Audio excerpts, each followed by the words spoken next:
On a weekend in mid-September 1971, a quiet branch of Lloyd's Bank on Baker Street in London became the scene of what's been called the most audacious bank heist in history. And trust me when I say it, this is a heist where the more you look into it, the more questions and mysteries there are. A gang of thieves spent that weekend tunneling into the bank's vault and emptying the contents of hundreds of safety deposit boxes. By the time dawn broke on Monday, the burglars had vanished with valuables worth an estimated £3 million, unadjusted for inflation, as well as potentially invaluable state secrets. Adjusting for inflation, that's worth £54 million today, or a staggering $70 million, making it one of the most high-stakes heists in history. The plan to break into the Baker Street Bank vault was conceived by a 38-year-old career criminal named Anthony Gavin.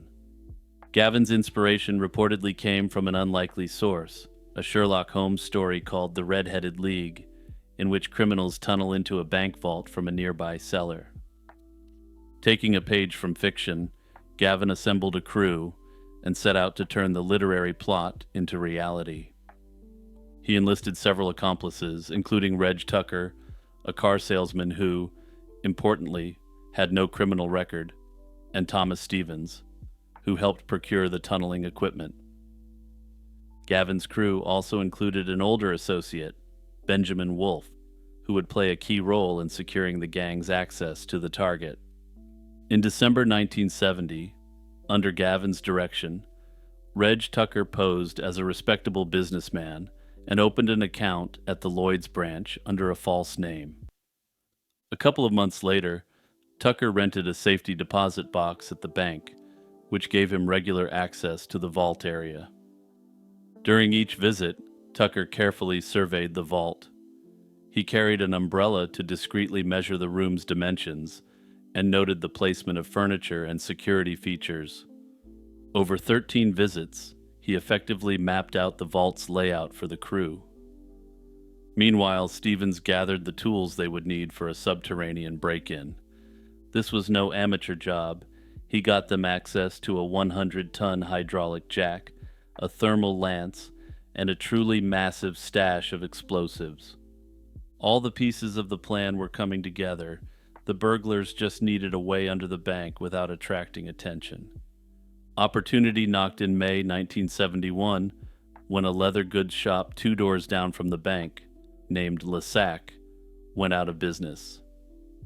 And yeah, you don't have to rewind here. The business was actually called Lissac. The vacant shop had a basement that the gang believed aligned perfectly with the bank vault just 40 feet away. Through an associate, Gavin arranged for Benjamin Wolfe, who was 64 years old and aroused little suspicion, to lease the shuttered shop for £10,000.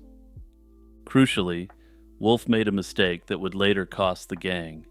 He signed the lease in his own name instead of a fake name.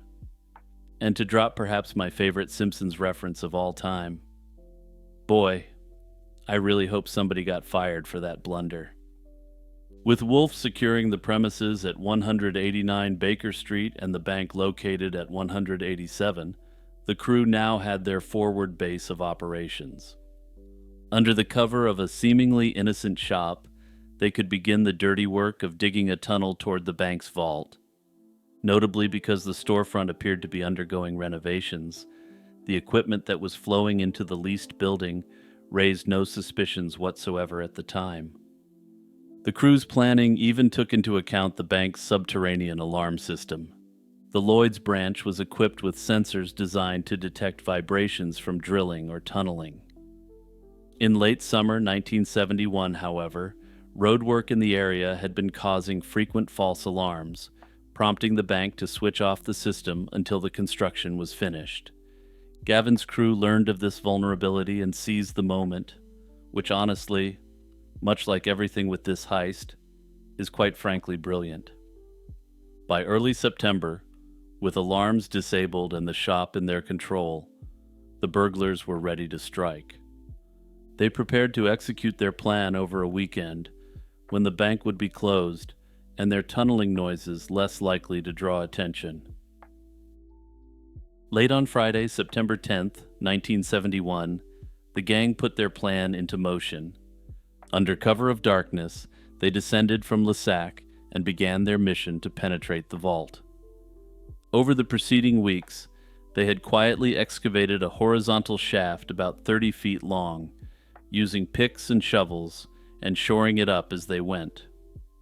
I'll leave it up to everyone in the comments to make the jokes here, because damn, there's a lot of low-hanging fruit. More than 8 tons of soil were removed and stashed within the Lissac basement as the tunnel advanced. By that Friday night, the tunnel had reached directly under the bank's vault floor. The burglars now faced their final obstacle: 91 centimeters of steel-reinforced concrete at the vault's base. Inside the narrow tunnel, Gavin's team set to work on the vault floor. First, they tried using the heavy jack to force a crack in the concrete, but the slab would not yield. Next, they deployed the thermal lance, hoping the torch could cut through metal and stone. Again, the vault's construction proved too formidable.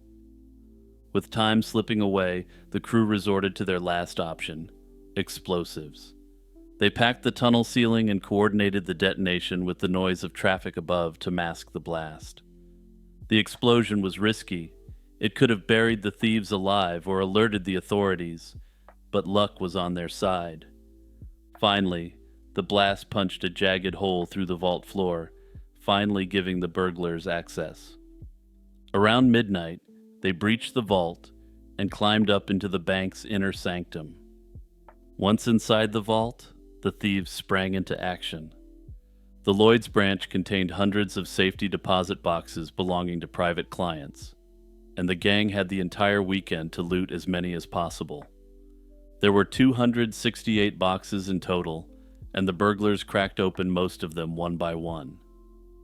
The treasure trove inside was eclectic and ranged from cash to jewelry to gold to stock and bond certificates and even rare wine.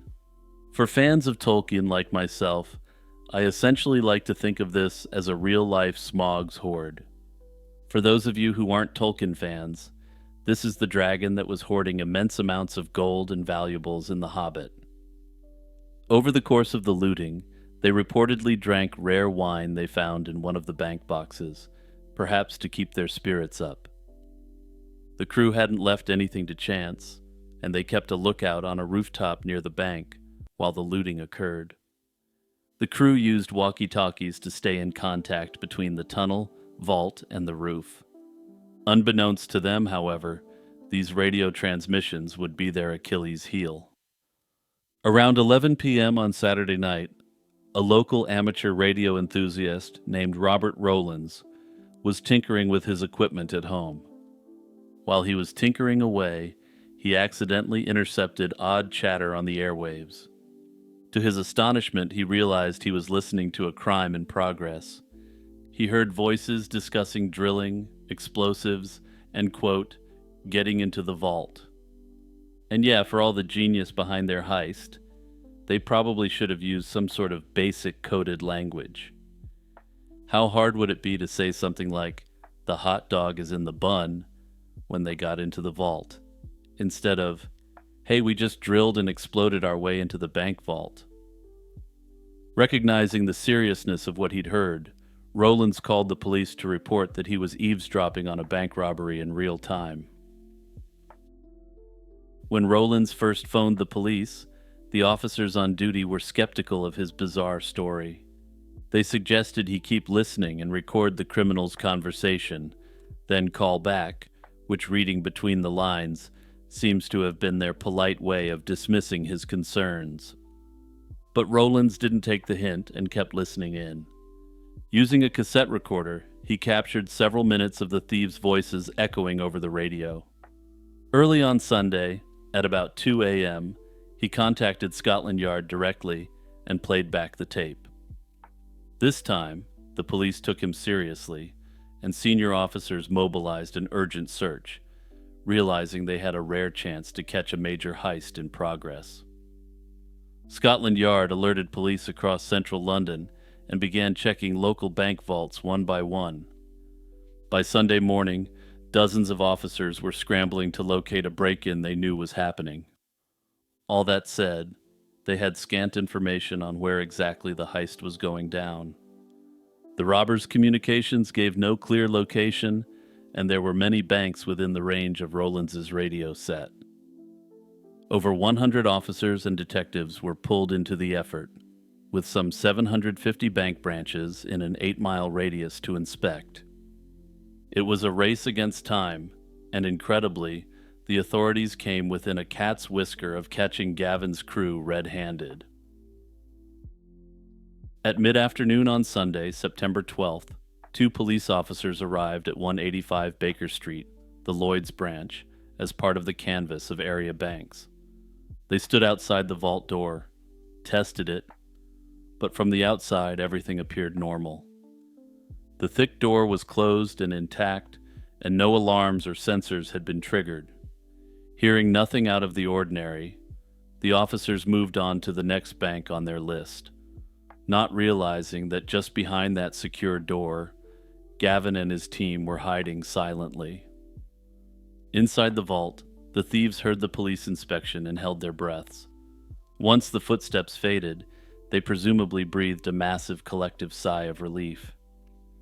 The burglars knew they had narrowly escaped capture, but remarkably, rather than stopping there, the crew continued. And I suppose if you have the sort of personality that allows you to pull off the most audacious heist in history, you're not going to let a little thing like almost being caught stop you. By Sunday evening, after about 30 hours of pillaging, the group had gathered as much loot as they could possibly handle. With Monday rapidly approaching, they decided it was time to pull out. The crew packed up their tools and bags of stolen valuables and exited the way they came. They crawled back through the tunnel into the Lissac basement, then locked up the shuttered storefront behind them. They vanished into the London night, hauling away one of the richest pulls in British history, leaving the bank remaining none the wiser until normal business hours resumed. When Lloyd's employees opened the branch on Monday morning, September 13th, they were greeted by a shocking scene. The vault's interior was ransacked, the safety deposit boxes pried open and strewn about, and there was a gaping hole blown through the concrete floor. Yeah, I'm gonna say the Lloyd's bank manager may have had a serious case of the Mondays. Bank officials immediately alerted the police, and it didn't take long for investigators to connect the dots between this burglary and Rollins' mysterious radio recordings. Scotland Yard launched a massive investigation, assigning over 100 detectives to the case. At first, the robbers seemed to have left few clues, but a couple of critical mistakes soon gave them away. The quick breakthrough came from old-fashioned police work.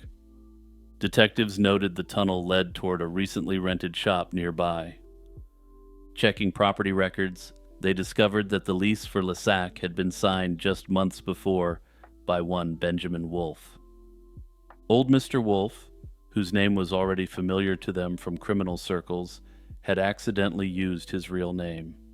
Although Wolfe initially claimed he had simply sublet the shop and knew nothing of the crime, the police put him under surveillance.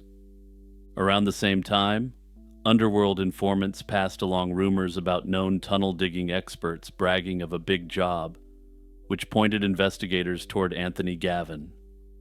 Within weeks, authorities had identified the core crew.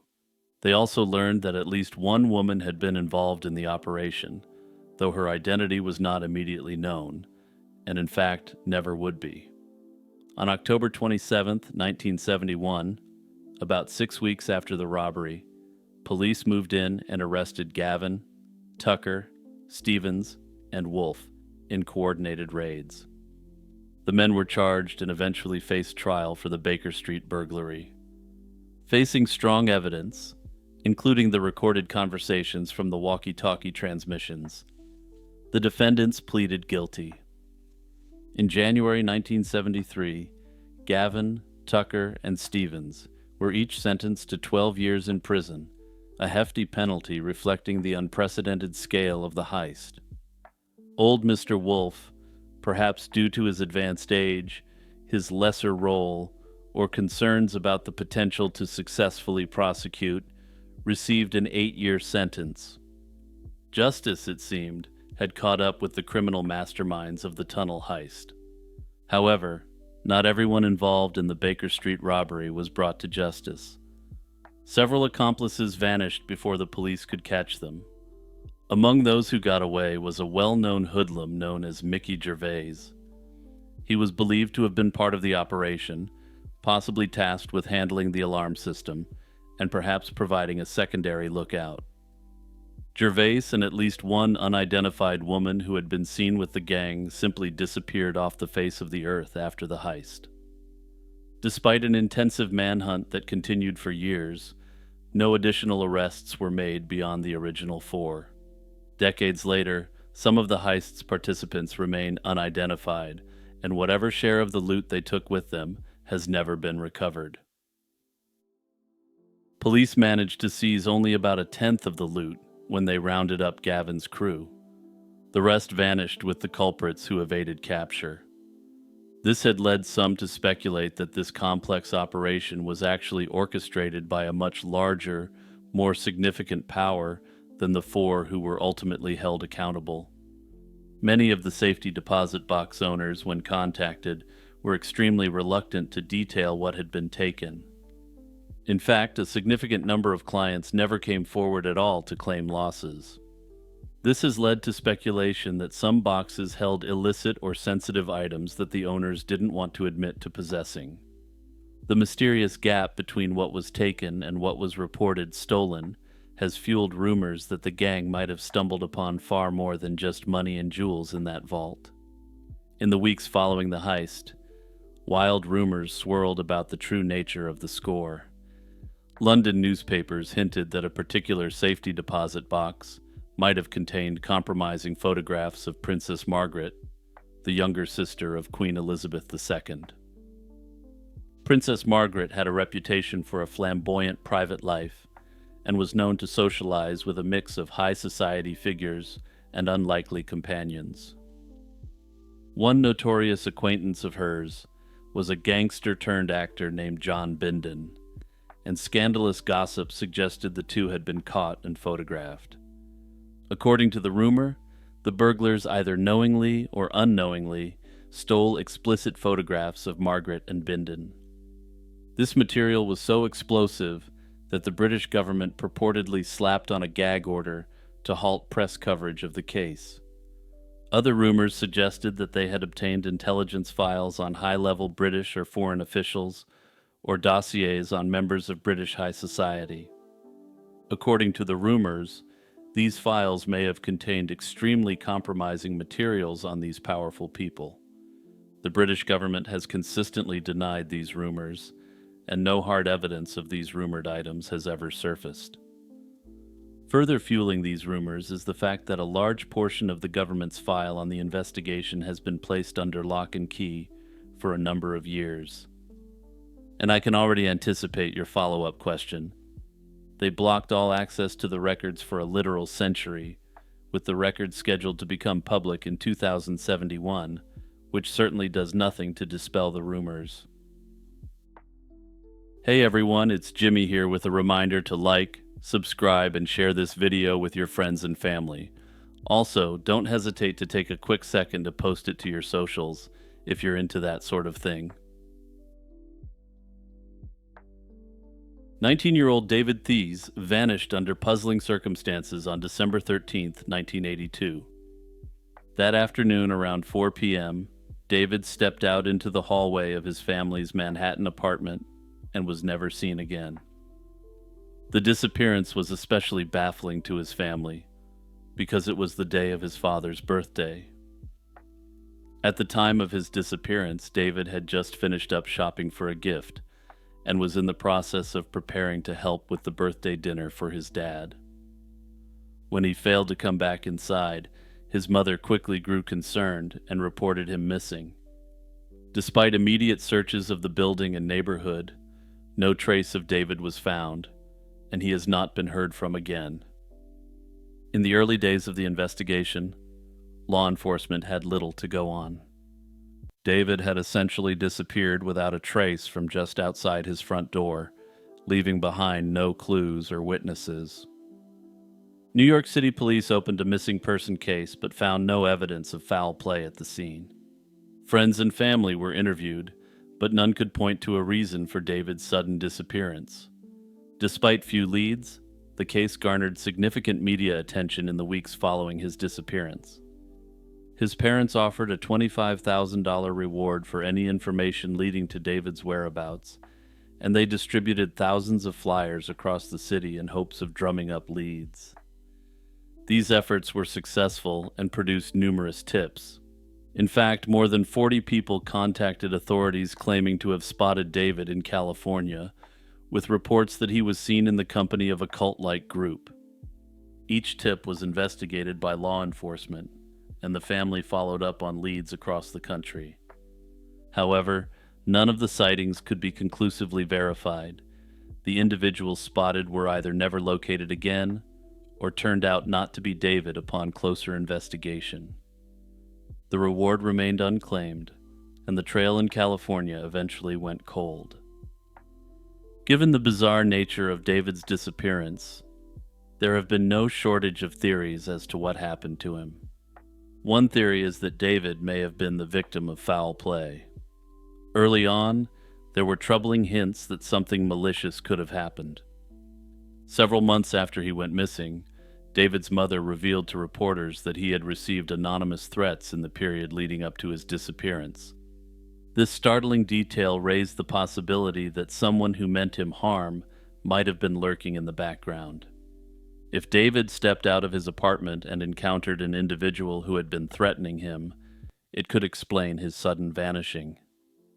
Investigators considered the chance that David was kidnapped or met with violence at the hands of an unknown assailant. However, no signs of a struggle were found in the hallway or on the street, and extensive inquiries failed to turn up any suspects. Despite the family's fears, police could not identify anyone in David's life who had a clear motive to hurt him. The threats essentially remain a mysterious footnote in the case, and to this day, no suspects have ever been named. Another theory is that David's disappearance might have been due to an accident, or even a self-inflicted act. Those who knew David noted that he had been struggling emotionally in the weeks before he vanished. According to his family, David had fallen into a depression in the autumn of 1982. He was exhibiting unusual behaviors, which suggests that he may have been experiencing a mental break. For instance, he would obsessively flip through TV news channels in the apparent belief that he was actively receiving messages, or would eventually receive an important message through the news. Mental health professionals who reviewed the case warned investigators that David was at the age where severe mental health issues become apparent. Given this information, the authorities consider the possibility that David might have taken a rash action while suffering from an acute mental break. They've also proposed that it's possible that he wandered off in a disoriented state and met with some harm that way, perhaps due to his unusual behavior. Notably, David's family, while aware of his depression, didn't find any note or clear indication that he planned to end things. That said, this doesn't rule it out, especially given the possibility that he was experiencing an acute psychological break at the time. Perhaps the most discussed theory in David's case is his possible involvement with a cult leading to a voluntary disappearance. As mentioned, dozens of callers insisted they had seen David alive on the West Coast, associating with a communal or cult-like group. These reports, though unconfirmed, suggested that David might have left New York of his own accord and drifted across the country. His mother, grasping for answers, theorized that David could have been drawn into a cult or similar organization that led him to abruptly cut ties at home. Again, it's important to remember that David was definitely suffering from depression, and perhaps something much worse. Simply put, he was a person with a level of vulnerability that such groups are known to prey upon and recruit from. Despite circumstantial evidence in favor of this theory, Investigators couldn't locate David in any known cult, and none of the California sightings were ever definitively verified. The cult theory remains plausible in the absence of contrary evidence, but without a confirmed sighting or contact, it remains an unconfirmed explanation. Personally, I'm not seeing any meaningful evidence of foul play here, though that's not to say this isn't what happened. While David reported that he was receiving threats in the months leading up to his disappearance, none of his family members ever heard these reports firsthand. It's also important to remember he was engaged in highly unusual behaviors, which mental health professionals viewed as definite red flags. That said, in the interest of objectivity, it's possible that he was being threatened, which naturally made him paranoid, and he may have been watching the news for a specific reason. For instance, perhaps the person or group threatening him advised they had committed other crimes, and as proof told him to watch for a breaking story that wasn't yet in the news. I think the idea that he ended up in California may have some merit. After all, he believed that he was under threat in New York City, and traveling to the opposite end of the country could have been viewed as a means to escape this threat. What ultimately became or has become of David remains unknown, but I do see the opportunity to solve this case in the future through familial DNA. On June 18, 2021, a property owner clearing brush in a secluded pasture in Wharton County in Texas came upon largely skeletal remains. The Wharton County Sheriff's Office responded and noted that the body was found in an isolated area, lying on the ground and not buried. The remains were transported to the medical examiner in neighboring Fort Bend County for analysis. An autopsy revealed the victim was a female in her mid-teens, estimated to be between 14 and 17 years old. She was small to average in stature, with estimates placing her as between approximately 4 feet 8 inches to 5 feet 2 inches tall. Her hair was dark brown to black and about shoulder to upper back length. Due to the advanced state of decomposition, examiners couldn't conclusively determine her background, though she's strongly believed to be Hispanic. Crucially, the medical examiner found extremely clear evidence of foul play. The Jane Doe had been eliminated execution style, with this damage to her skeletal structure being the only trauma noted on her remains. The forensic team estimated that the girl had been deceased for anywhere from several weeks to as long as a few months before her body was found. Despite the lack of identification documents, the victim's clothing and jewelry provided important clues. She was found fully dressed, and authorities documented each item in detail in hopes someone would recognize them. I'm not going to run through everything she was found with, but a couple of items really hit home for me. She was wearing a gray t-shirt emblazoned with the word Ohana and a graphic of Stitch, from Lilo and Stitch. Without getting too into it here and derailing this segment, this detail really hit me on a personal level, especially considering the meaning of the word and its importance in the movie. She also had 3 rings worn on her fingers, one silver-colored band with 2 interlocking hearts, and 2 others featuring white stone settings. Notably, no shoes were recovered with the remains, and no personal effects like a phone, purse, or bag were found at the scene. The fact that her rings were left on her hands led authorities to believe robbery was not a motive in this crime, since a robber may have taken the jewelry, which was of modest value. From the beginning, the Wharton County Sheriff's Office worked closely with other agencies to put a name to Jane Doe. Detectives checked all missing person reports in Wharton County and the surrounding region, but no local teen had been reported missing that matched the victim's description. Investigators quickly expanded the investigation nationwide and enlisted the help of forensic artists to provide a facial reconstruction based upon the evidence. This provided the public with a strikingly lifelike portrait of what the victim's face may have looked like. And of course, if you're one of the people who just listens, I strongly encourage you to look at this forensic recreation right now. The sheriff's office also took the unusual step of releasing the specific reference image of Stitch to the media. And yeah, I'm not going to show the specific image here, since showing things related to the mouse has caused some major headaches for YouTubers in the past. That said, I think this is important, so I've linked to a site which does show it down in the description. The strategy was that these distinctive items could trigger someone's memory, perhaps a store clerk who sold the shirt, or a friend who recalled a girl who wore the shirt. Forensic efforts have been central to the investigation. Because the remains were skeletal, obtaining DNA was a priority, both for a possible identification and to look for matches in national databases. The first attempt to extract DNA from the bone evidence was unsuccessful due to degradation of the sample. In 2022, the University of North Texas's forensic lab planned a second attempt at DNA extraction using more advanced techniques. Investigators expressed hope that if a viable DNA profile is obtained, it could eventually be used for genetic genealogy to trace the victim's family line.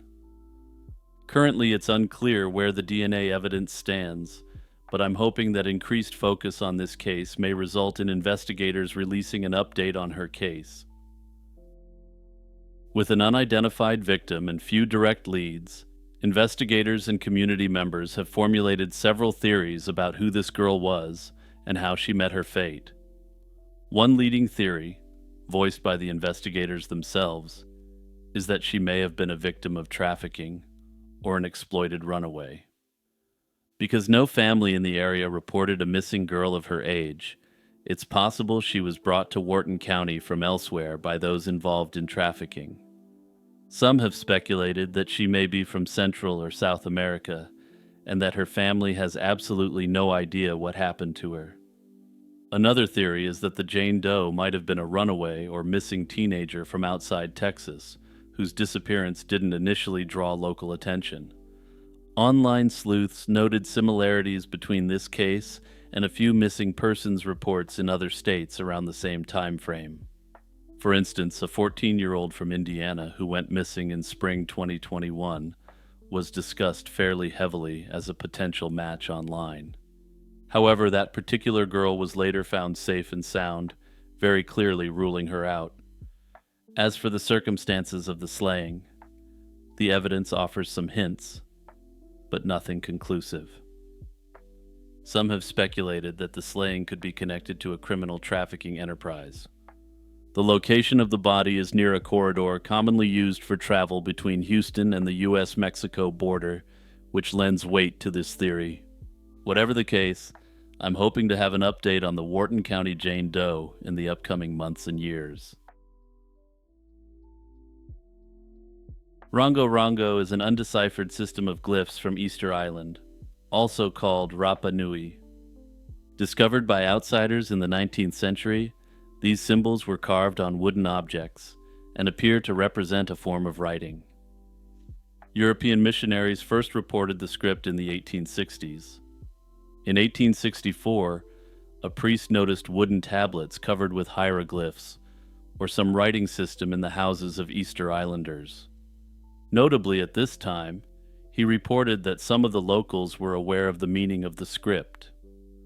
A few years later, in 1868, a priest in Tahiti received a couple of these inscribed tablets from Rapa Nui converts, sparking new interest. By then, however, the island's population had been devastated by raids and disease, and reportedly no one was left who could still read the glyphs. Many tablets were lost or destroyed during this turbulent period. In the aftermath, about 24 wooden objects with Rongo Rongo inscriptions were eventually collected and sent to museums. According to later Rapa Nui oral tradition, only a select elite of priests and wise men could read this script, and that knowledge died with them along with the raids and disease. Rongo Rongo's significance is potentially highly profound. If it truly encodes language, it represents a unique instance of a writing system invented in complete and total isolation. Scholars have observed that Rongo Rongo shares no obvious similarities with any other form of writing. It may have been devised entirely by the Rapa Nui people, representing an independent invention of writing that would make it one of the very few in human history. A recent study even found that one wooden tablet dates to the 15th century, evidence that the script predates European or any known outside influence on the island. Yet Rongo Rongo's isolation also makes it hard to decipher. There are no bilingual inscriptions or translations to use as a key, and the body of texts is extremely limited, about 15,000 glyphs in total. The underlying language of the texts is assumed to be an old form of Rapa Nui, but by the late 19th century, the spoken Rapa Nui language had changed under outside influences.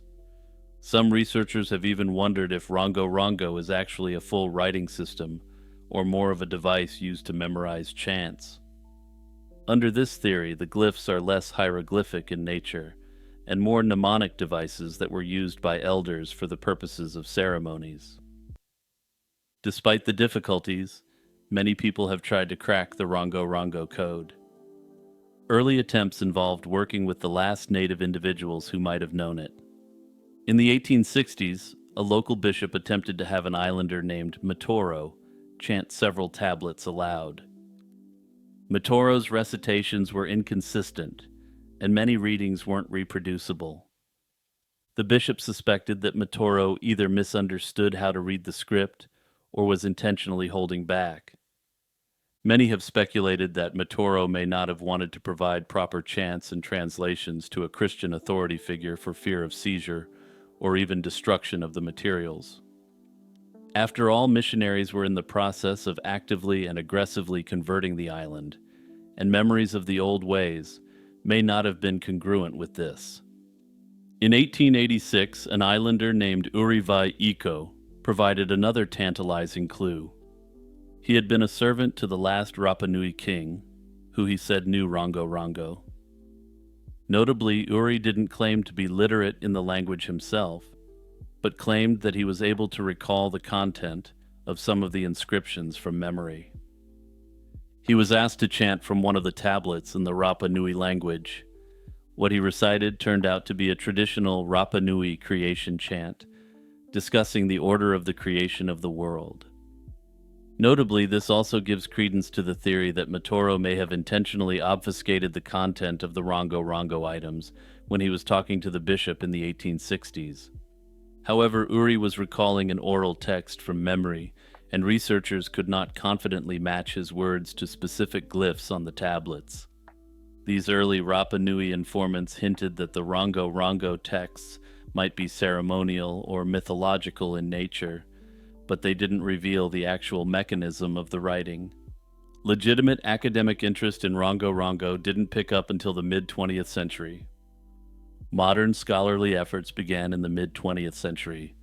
In 1958, a German scholar, Thomas Barthel, identified a sequence of about 30 glyphs on one tablet as a lunar calendar. According to him, the glyphs in that sequence appear to correspond to lunar cycles.